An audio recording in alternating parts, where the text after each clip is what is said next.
किस पाप के कारण स्त्री का गर्भ गिर जाता है?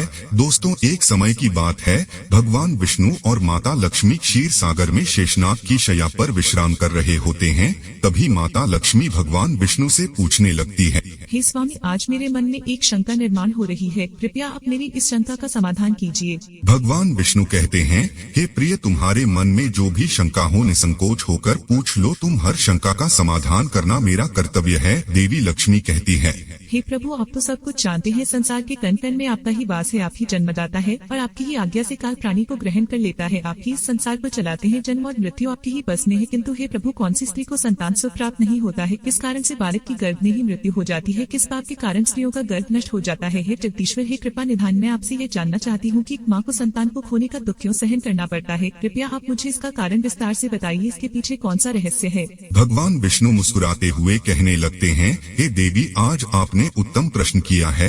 आपके इस प्रश्न में संसार की सभी माताओं का कल्याण छिपा हुआ है। हे देवी, यह सत्य है कि कुछ बालकों की गर्भ में ही मृत्यु हो जाती है। स्त्रियों के द्वारा किए गए पाप के कारण ही उनका गर्भ नष्ट हो जाता है। इसीलिए हे देवी, आज मैं तुम्हें एक अत्यंत प्राचीन कथा सुनाता हूँ। इस कथा के माध्यम से तुम्हें तुम्हारे सभी प्रश्नों के उत्तर मिल जाएंगे। इस प्राचीन कथा को जो भी सुनता है उसे उत्तम गुणवान संतान की प्राप्ति होती है तथा उसके समस्त पापों का नाश होता है। देवी लक्ष्मी कहती है, हे प्रभु, मैं इस कथा को ध्यान से पूरा अवश्य सुनूंगी, कृपया आप मुझे वह कथा सुनाइए। तब भगवान विष्णु देवी लक्ष्मी को कथा सुनाने लगते हैं। हे प्रिय, पूर्व काल की बात है, मध्य देश में एक अत्यंत शोभायमान नगरी थी। उस नगरी में रेवंत नाम का एक सेठ रहता था जो बहुत अधिक धनवान था। उसके घर में किसी चीज की कोई कमी नहीं थी। उसकी एक पुत्री थी जिसका नाम रेवती था। उस सेठ ने अपनी पुत्री का विवाह एक दूसरे नगर में रहने वाले वैश्य के पुत्र के साथ कर दिया। रेवती अपनी पति के साथ रहने के लिए ससुराल में चली गई। ससुराल में जाने के बाद उसके ससुराल वाले रेवती के साथ बहुत प्रेम और सम्मान के साथ आचरण करने लगे। रेवती अपने ससुराल में बहुत प्रसन्न थी। रेवती की सास का नाम सुनंदा था जो स्वभाव से अत्यंत क्रूर और दुष्ट स्वभाव की थी। रेवती दहेज में बहुत सारा धन लाई थी। इस कारण से सुनंदा रेवती का झूठ मूठ का सम्मान करती थी, उसे मीठी मीठी बातें करती थी और अपने मायके से कुछ न कुछ लाने को कहा करती थी। रेवती अपनी सास की बात मानकर अपने पिता से कहकर वह घोड़े, गाय, बैल, अनाज, वस्त्र आदि चीजें मंगवाया करती थी और उसके पिता भी सब कुछ खुशी खुशी उसे दे भी दिया करते थे। रेवती की सास का लालच बढ़ता ही जा रहा था। वह रेवती के मायके का सब कुछ हड़पना चाहती थी, लेकिन भोली भाली रेवती इस बात से जान थी। वह उसकी सास की मीठी मीठी बातों से जल्दी ही प्रसन्न हो जाती और उसकी हर बात को मान लिया करती थी। रेवती का पति संजय स्वभाव से भोला भाला था और अपनी माँ की हर आज्ञा का पालन करता था। उसकी माता ने बचपन से ही अपने पुत्र संजय को पूरी तरह से वश में किया हुआ था, इसीलिए संजय कभी अपनी माँ की आज्ञा का उल्लंघन नहीं करता था। रेवती को उसके ससुराल में सभी का बहुत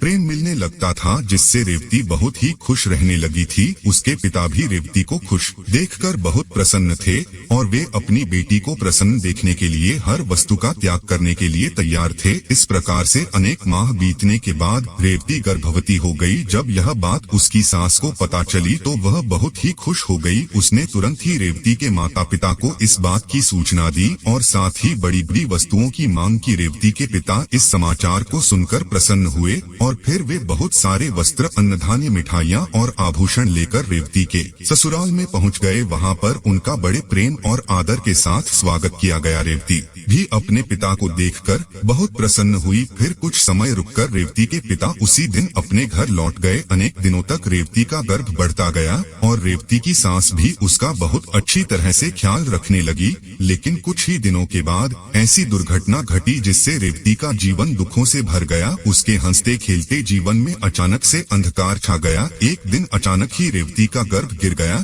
जिससे रेवती की सास बहुत क्रोधित हो गई और फिर रेवती को ताने मारने लगी। अरे पाप ही नहीं, सच सच बता, तूने कौन सा पाप किया है? कुल का नाश करने वाली कलंकिनी, तूने अपने ही बच्चे को खा लिया। जन्म देने से पहले ही उस बच्चे को मार डाला रे, तो कुल का विनाश ही कर डाला तूने। अरे दुष्टा, तू तो हमारे घर को बर्बाद करने के लिए ही आई है। तुझे देखते ही मुझे समझ में आ गया था कि तू हमारे कुल को नष्ट कर डालेगी। इस प्रकार से रेवती की सास उसे बहुत ताने मारने लगी, जिससे रेवती दुखी और उदास हो गई। कहने लगी, सासू माँ, इसने मेरा क्या क्या दोष है? मुझे समझ में नहीं आ रहा कि ऐसा किस लिए हुआ। मैं निर्दोष हूँ, मैंने कोई पाप का कार्य नहीं किया है। लेकिन रेवती की सास को उस पर थोड़ी भी दया नहीं आई। वह कहने लगी, अरे दुष्टा पापनी कुलटा चंडाल, नहीं तूने अवश्य कोई पाप किया है जिससे तेरी संतान गर्भ में ही मर गई। कुलटा और पापिनी स्त्रियों के बच्चे पेट में ही मर जाते हैं। उसके बाद से रेवती की सास उसके साथ बहुत बुरा व्यवहार करने लगी, उसे बात बात पर ताने मारने लगी, उसे भला बुरा कहने लगी। अब उसकी सास उससे ठीक से बात भी नहीं करती थी, दिन भर घर का सारा काम करवाने लगी। दिन भर काम करने के बाद ही उसे रात को आराम करने को मिलता था। रेवती को घर का झूठा भोजन खाना पड़ता था। अचानक से अपनी सास का ऐसा बदला हुआ रूप देखकर रेवती को बड़ा डर लगने लगा और वह अपनी सास के सामने आने से भी डरने लगी। फिर और कुछ महीने बीत जाने के बाद रेवती फिर से गर्भवती हो गई, जिससे उसके घर वाले सभी प्रसन्न हो गए। लेकिन रेवती की सास को उतनी खुशी नहीं हुई, वह उसे ताना ही मारा करती थी। एक बच्चे को तो खा गई, पता नहीं अब इसे भी जीवित रखेगी या खा जाएगी, इसका कोई भरोसा नहीं है। तो डान है डाइन, मेरा बेटा एक चुड़ैल से शादी करके उसे घर पर लाया है। लेकिन रेवती चुपचाप सहन करती रही। इस बार रेवती की सास ने रेवती के पिता को इस विषय में कोई समाचार नहीं दिया और वह चुप ही रही। इधर धीरे धीरे रेवती का गर्भ बढ़ने लगा। रेवती गर्भ धारण की हुई अवस्था में भी घर का काम करने लगी। बहुत काम करके थकने के बाद भी रेवती की सास को उस पर दया नहीं आती थी। इस बार रेवती को 9 महीने पूरे हो गए और अब उसका प्रसूति का समय आ गया। रेवती को कमरे में ले जाया गया और फिर रेवती बालक को जन्म देने लगी। जब रेवती ने बालक को जन्म दिया तो उस बालक के मुख से कोई आवाज सुनाई नहीं दी। वह बालक कोई भी हलचल नहीं कर रहा था। इस बार रेवती ने एक मरे हुए लड़के को जन्म दिया था। इस बात को सुनते ही रेवती बहुत दुखी हो गई और जोर जोर से रोने लगी। इधर रेवती की सास बहुत गुस्सा हो गई और उसने तुरंत ही रेवती को पकड़कर घर से बाहर निकाल दिया और कहा, अरे दुष्टा पापिनी, तू इस घर में रहने के लायक नहीं है। तू तो चांडाल नहीं है, तू मेरे पोते को खा गई। अब तू इस घर में नहीं रह सकती। तू अभी इस घर से निकल जा। आज के बाद मैं तुझे इस घर में रहने नहीं दूंगी। तू कहीं पर जाकर मर जा, किसी नदी में कूद जा या अग्नि में जलकर भस्म हो जा, लेकिन इस घर में मैं तुझे अब रहने नहीं दूंगी। इस प्रकार से ताना देते हुए रे के सास ने उसे घर से धक्के मारकर भगा दिया। रेवती का पति भी यह सब चुपचाप देख रहा था, उसने भी कुछ नहीं कहा। फिर रेवती वैसी ही अवस्था में घर से चली गई। रेवती चलते चलते एक जंगल में पहुंच गई। वह जंगल बहुत घना और भयानक था। उस जंगल में कोई मनुष्य दिखाई नहीं पड़ रहा था। फिर रेवती को उस जंगल में एक बहुत ही बड़ा और सुंदर वृक्ष दिखाई पड़ा। उस वृक्ष के पास एक बहुत ही सुंदर आश्रम था। रेवती जल्दी से उस आश्रम के पास चली गई और इधर उधर देखने लगी तो वहाँ पर उस आश्रम में कोई भी नहीं था। रेवती वहीं बैठकर विश्राम करने लगी। रेवती इतनी डरी हुई और उदास थी कि वह अपने पिता के घर पर भी जाना नहीं चाहती थी। उसे यह भय लगने लगा था कि कहीं उसकी वजह से पिता का समाज में अपमान ना हो, इसीलिए उसने उसी जंगल में रहने का निर्णय लिया और वह उसी आश्रम में निवास करने लगी। वहीं बैठकर रेवती भगवान विष्णु की पूजा करने लगी और उनकी भक्ति में डूब गई। अनेक दिनों तक वहाँ पर उसने भगवान विष्णु की तपस्या की। फिर कुछ दिनों के बाद उस आश्रम पर एक साधु एक गाय को लेकर पधार हैं। वे साधु अत्यंत विलक्षण थे। उनके मुखमंडल पर तेज था। ऐसा प्रतीत हो रहा था कि उन्होंने सैकड़ों वर्षों तक तपस्या की है। जब रेवती उन साधु को देखती है तो बड़ी प्रसन्न होती है और उनका स्वागत करती है और कहती है, पधारिए ही साधु महाराज, आपका स्वागत है। आप कोई महान पुण्यात्मा दिखाई पड़ रहे हैं। रेवती के ऐसे वचन सुनकर साधु महाराज कहते हैं, हे पुत्री, तुम कौन हो और किस कारण से इस वन में अकेले निवास कर रही हो? यदि कोई गोपनीय बात ना हो तो मुझे सच सच बताओ, तुम यहाँ पर अकेले क्यों रह रही हो? तुम्हारे पति कहाँ पर है और तुम्हारे दुख का क्या कारण है? तब रेवती कहती है, हे साधु महात्मा, मेरी पहली संतान गर्भ में ही नष्ट हो गई और जब मैंने दूसरी संतान को जन्म दिया तो वह मरी हुई थी। इसी कारण से क्रोधित होकर मेरी सास ने मुझे घर से निकाल दिया है। अब मैं अपना यहीं पर निवास कर रही हूँ। पिता का अपमान ना हो इसीलिए मैं उनके पास भी नहीं जा रही हूँ। कृपया आप ही मेरे दुख दूर कीजिए। मैं कहाँ जाऊँ? अब मैं क्या करूँ? इस प्रकार से रेवती द्वारा पूछने पर वे साधु महात्मा कहने लगते हैं, हे पुत्री, यह तो बड़े दुख की बात है, किंतु तुम चिंता मत करो। मैं तुम्हें कुछ उपाय बताता हूँ। तुम उस उपाय को करो जिससे तुम्हें उत्तम संतान की प्राप्ति होगी। तुम इस गाय को अपने पास रखो, इसकी सेवा करो। इसकी सेवा करने से तुम्हें उत्तम संतान सुख प्राप्त होगा। अब मैं तुम्हें गर्भ धारण की हुई स्त्री को को जिन नियमों का पालन करना चाहिए उस विषय में बताता हूँ, इसे तुम ध्यान से सुनो हे पुत्री। किसी भी स्त्री को मासिक धर्म के दौरान पति के साथ संबंध स्थापित नहीं करना चाहिए और पति को स्पर्श भी नहीं करना चाहिए, इससे संतान गर्भ में ही गिर जाती है। गर्भ धारण की हुई स्त्री को भगवान की पूजा में तत्पर रहना चाहिए, उसके मुख पर सदैव ही प्रसन्नता होनी चाहिए। गर्भ धारण की हुई स्त्री को कभी दुखी और निराश नहीं रहना चाहिए, उसे बुरे आचरण वाली स्त्री से दूर रहना चाहिए, उनसे बातचीत नहीं करनी चाहिए। एक गर्भवती स्त्री को कभी दूसरों के घर का भोजन नहीं करना चाहिए। गर्भिणी स्त्री को सूप की हवा से बचकर रहना चाहिए, सूप की हवा लगने से भी गर्भ का नाश होता है। गर्भ धारण की हुई स्त्री को कभी ऐसी वस्तु के दर्शन नहीं करने चाहिए जिसे देखने पर मन में घृणा निर्माण हो, उसे भयानक और डरावनी कथाएं भी नहीं सुननी चाहिए। गर्भिणी स्त्री को अत्यंत गर्म भोजन नहीं करना चाहिए, पहले का किया हुआ भोजन जब तक अच्छी तरह से पच नहीं जाता तब तक दोबारा भोजन नहीं करना चाहिए। जिस स्त्री के बच्चे होकर मर जाते हो अथवा जो स्त्री वंध्या हो, ऐसी स्त्री से संपर्क नहीं करना चाहिए। जो भी स्त्री इन नियमों का पालन करती है वह उत्तम पुत्र को प्राप्त करती है, जो स्त्री इन नियमों का पालन नहीं करती उसका गर्भ गिर जाता है अथवा उसका निरोध हो जाता है। हे पुत्री, अब मैं तुम्हें पुत्र प्राप्ति का उपाय बताता हूँ, इसे ध्यान से सुनो। मासिक धर्म के समय 4 दिनों तक स्त्री को पति के साथ संसर्ग नहीं करना चाहिए, वह चौथे दिन ही शुद्ध होती है। 1 सप्ताह के बाद वह देवी देवताओं का पूजन करने के योग्य बनती है। संबंध बनाते समय स्त्री और पुरुष के मन में जैसी कल्पना होगी वैसा ही गर्भ उत्पन्न होगा, इसमें संदेह नहीं है। युग्म तिथि वाली रात्रि में सहवास करने से पुत्र होता है और अयुग्मों में सहवास करने से कन्या का जन्म होता है। युग्म तिथि का अर्थ होता है द्वादशी, चतुर्दशी, षष्ठी, अष्टमी, दशमी और अयुग्म तिथियां होती है एकादशी, त्रयोदशी, पंचमी, सप्तमी और नवमी। ऋतुकाल में पहले सप्ताह को छोड़कर दूसरे सप्ताह में स्त्रियों को सहवास करना चाहिए। स्त्रियों का ऋतुकाल 16 रात्रियों का होता है। यदि स्त्री मासिक धर्म के बाद 14वीं रात्रि में सहवास करती है तो उस गर्भ से गुणवान, भाग्यवान, धनवान तथा धर्मनिष्ठ पुत्र का जन्म होता है। रथकाल के 5वें दिन स्त्रियों को कटु, तीक्ष्ण और गर्म भोजन का परित्याग करके मधुर अर्थात मीठ भोजन करना चाहिए, क्योंकि स्त्रियों की कोख औषधि पात्र होती है और पुरुष का बीज अमृत तुल्य होता है। इसीलिए स्त्रियों को सहवास से पहले तीखा, कड़वा और गर्म भोजन नहीं करना चाहिए। वह साधु कहते हैं, हे देवी, इस प्रकार से मैंने तुम्हें संतान प्राप्ति के लिए महत्वपूर्ण नियम बताए हैं,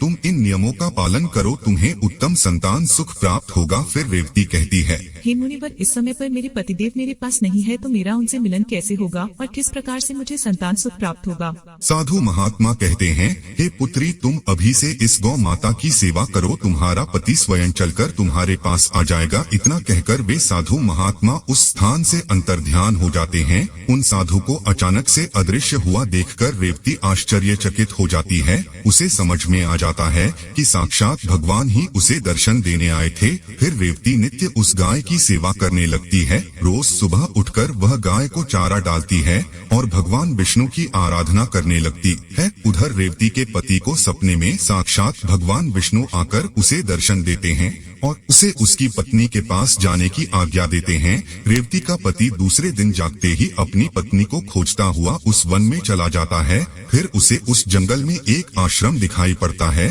तो वह उस आश्रम के पास जाता है तो उसे उसकी पत्नी रेवती दिखाई पड़ती है। वह अपनी पत्नी को देखकर बहुत प्रसन्न हो जाता है। फिर वह भी अपनी पत्नी के साथ उसी वन में निवास करने लगता है। कुछ दिनों के बाद रेवती का रथकाल आता है और वह उन साधु महात्मा के द्वारा बताए हुए नियमों का पालन करते हुए अपने पति के साथ सहवास करती है। उसके पति के मिलन से रेवती पुनः गर्भ धारण कर लेती है और फिर 9 महीने तक वह गर्भ उसके अंदर बढ़ने लगता है। फिर 9वें महीने के बाद रेवती को एक अत्यंत सुंदर पुत्र रत्न की प्राप्ति होती है, जिसे पाकर रेवती और उसका पति दोनों बहुत प्रसन्न होते हैं। पुत्र का जन्म होने के बाद वह गाय भी उस स्थान से अदृश्य हो जाती है। इस चमत्कार को देखकर रेवती और उसका पति दोनों अचंभित हो जाते हैं। फिर वे तीनों अपने घर चले जाते हैं। उधर रेवती की सास अपने पुत्र को रेवती के साथ एक बच्चे को लेकर आ हुआ देखकर बहुत प्रसन्न हो जाती है और उससे पूछती है, हे बहू, यह तुमने कैसे किया? किस कारण से तुम्हें पुत्र की प्राप्ति हुई?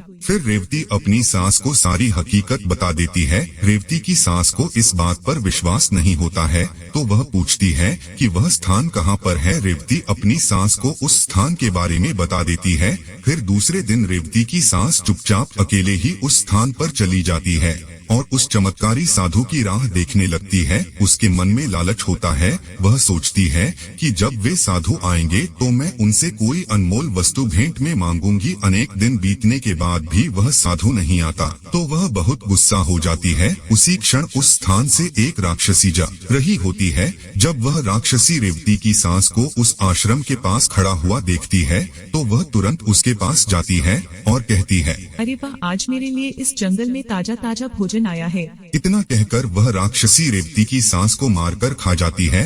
इधर रेवती अपनी सांस की राह देख रही होती है किंतु उसकी सांस नहीं मिलती है तो वह अपने पति को अपनी माँ को ढूंढ कर लाने को कहती है। रेवती का पति अपनी माँ को ढूंढने के लिए जंगल में जाता है तो उसे वहाँ पर उसकी माँ दिखाई नहीं पड़ती है, लेकिन वहाँ पर उसकी माता के कंकाल दिखाई पड़ते हैं, जिसे देखकर वह दुखी मन से घर पर लौट आता है। उन्हें एक व्यक्ति के द्वारा पता चलता है कि उस जंगल में एक राक्षसी का वास था और उसी राक्षसी ने रेवती की सास को मार डाला है। लालच के कारण रेवती की सास को राक्षसी खा जाती है। फिर रेवती और उसका पति अपने पुत्र के साथ घर पर सुखी जीवन व्यतीत करने लगते हैं। भगवान विष्णु देवी लक्ष्मी से कहते हैं, हे देवी, इस प्रकार से रेवती ने गर्भ धारण के नियमों का पालन किया जिससे उसे उत्तम संतान की प्राप्ति हुई। देवी लक्ष्मी कहती है, हे प्रभु, जिस बालक की मृत्यु गर्भ में ही होती है अथवा जन्म के बाद तुरंत मृत्यु होती है, उसकी मुक्ति के लिए क्या उपाय करना चाहिए? भगवान विष्णु कहते हैं, हे प्रिय, तुमने यह उत्तम प्रश्न किया है, इसीलिए तुम अब ध्यान से सुनो। यदि स्त्री का गर्भपात हो जाए अथवा गर्भ में ही बालक की मृत्यु हो जाए तो जितने महीने का वह गर्भ होता है उतने दिनों का सूतक माना जाता है। आत्म कल्याण की इच्छा रखने वाले मनुष्य को उस गर्भ में मृत्यु हुए बालक के लिए कुछ भी नहीं करना चाहिए, उसका श्राद्ध नहीं करना चाहिए। यदि जन्म से लेकर चूड़ा कर्म संस्कार के बीच में बालक की मृत्यु हो जाती है तो उस बालक की मुक्ति के लिए अन्य बालकों को दूध का भोजन देना चाहिए। यदि चूड़ा कर्म संस्कार के बाद 5 वर्ष के भीतर बालक की मृत्यु हो जाती है तो शरीर दाह का संस्कार करना चाहिए, उसके लिए दूध का दान करना चाहिए और बालकों को भोजन कराना चाहिए। यदि 5 वर्ष की आयु के बाद बालक की मृत्यु हो जाती है तो उसका दाह संस्कार करके उसके लिए जल से भरे मिट्टी के पात्र का और खीर का दान करना चाहिए, तभी उस बालक को पुनर्जन्म प्राप्त होता है। तो दोस्तों, इस प्रकार से भगवान विष्णु ने माता लक्ष्मी को गर्भधान का रहस्य बताया है। उम्मीद है आपको यह कथा पसंद आई होगी। वीडियो को लाइक जरूर करें, कमेंट में जय श्री हरि विष्णु अवश्य लिखें, साथ ही चैनल को सब्सक्राइब करें। आप सभी का धन्यवाद।